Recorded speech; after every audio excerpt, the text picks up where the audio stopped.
One cut. Poppy kit, Luke poppy kit. Not bad. Second cut.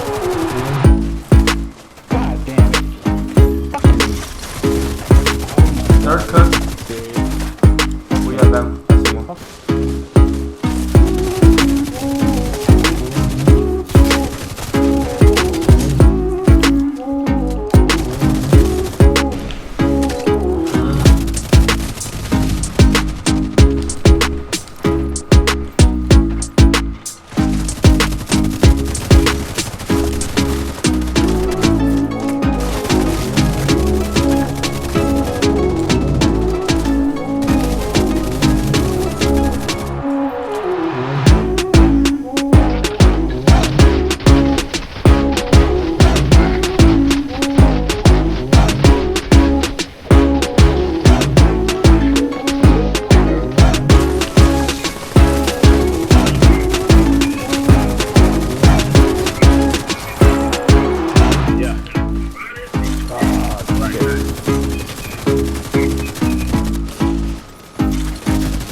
Yo, what's going on YouTube? Welcome back to the channel. It is your boy Deadeye Lotus, and I'm back with another Division 2 video, and I appreciate you guys for stopping by. Just as always, today we got the PDR test subject name item assault rifle build. And if you guys are wondering, how would you kind of set this up, you know, towards a build with the new releases of gear pieces and name items that we have, as well as the exotics, I'm gonna break it all down today.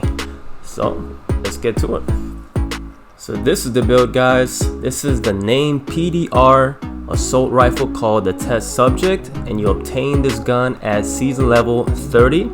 I'm sure by now all of you guys have somewhat kind of grinded to a fair amount of level into the newest season, so you guys should have this gun by now. If you haven't, just keep on grinding for the conflict, summit caches, all of that, and I'm sure you'll obtain another one. But yeah, let's go over the weapon.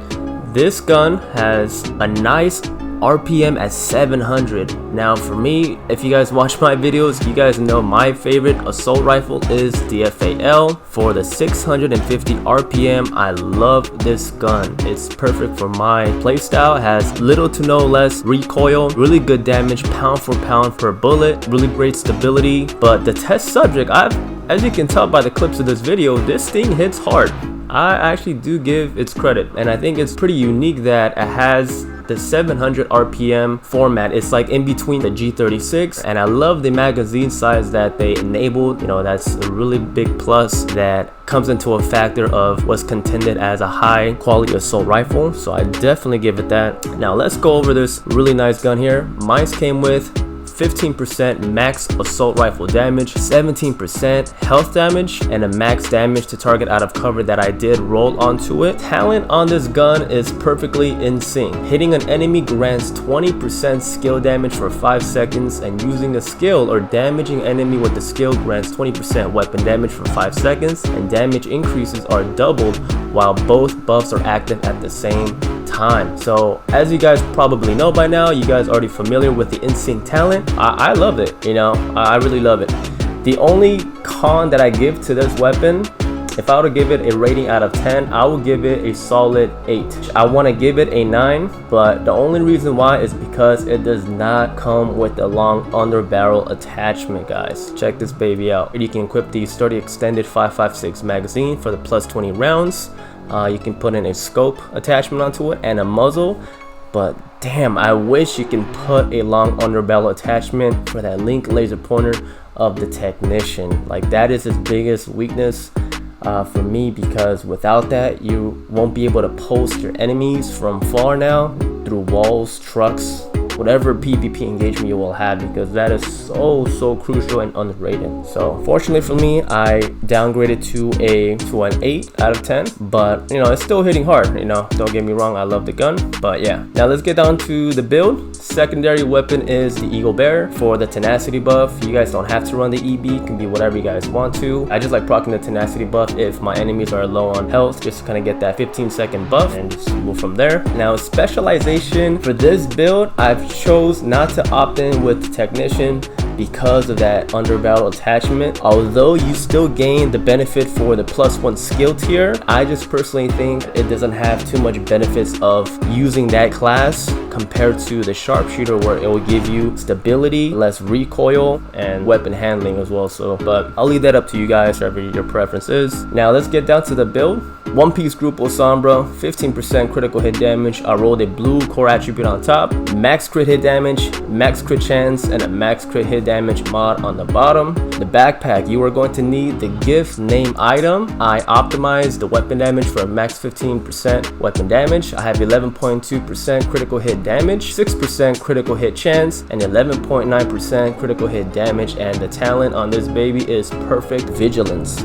Moving on to the chest plate, you got the Fenris group for the 10% AR damage. I have 14.5% weapon damage, 5.6 crit chance, 11.9 crit damage, and 11.9 crit damage mod. And the talent we are comboing is Obliterate. Critical hits increase total weapon damage by 1% for 5 seconds and stacks up to 25 times. And it's really great for the recent update that they buffed this from 15 to 25 additional stacks, bumps you up to 25% weapon damage. Now there's a couple different options that you can go with. If you feel like Obliterate is not your playstyle, you can run Glass Cannon. If you feel the damage trade-off and you feel like that's more suitable for your playstyle, you can even go Unbreakable if you want more survivability, but it's really up to you guys. This one is up in the air. Gloves is the Providence, second piece, max weapon damage, max crit chance, max crit damage, pretty straightforward. Holster is the third piece. I rolled a blue core attribute on top, 5.4% crit chance, 11.2% critical hit damage, pretty straightforward as well. And last but not least, we got the Fox Sprayer for the damage to target out of cover. I do have 11.3% crit damage on the bottom, and I rolled a blue core attribute on top. Now my preferred setup, I like playing an AR build with 3 blues on top and 3 reds. I feel like that's the balance for me. Anything less than that, I feel like I need to kind of roll Unbreakable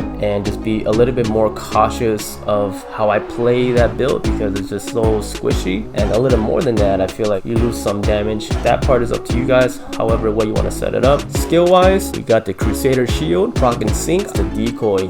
Guys, you want to use decoy for this because it's going to help take the nameplate off of you and put it onto the decoy, making you become a ghost so you can move around invisible to your opponents and help navigate towards more infiltration tactics, disengagement for proccing medkits. You know, so many different variations. This thing is very nice. So let's go a little bit under the hood and showcase the statistics for this. I'm sitting for 100,000 weapon damage, 40,192 PvP weapon damage, 59% crit chance, and 180% critical hit damage, and I got 90% headshot damage. So this is where this baby shines. You want to stack crit chance and crit damage on it, and definitely a Fenris to increase your overall base AR damage, which would then help out increase your PvP and your weapon damage overall. So yeah guys, that's pretty much the build. I hope you guys find it useful, and if you guys liked it, smash that like button and subscribe if you haven't already. Join the Lotus family. I'd like to guys have you on board. As you know, I'll have more Division 2 content coming for y'all in the future. Peace.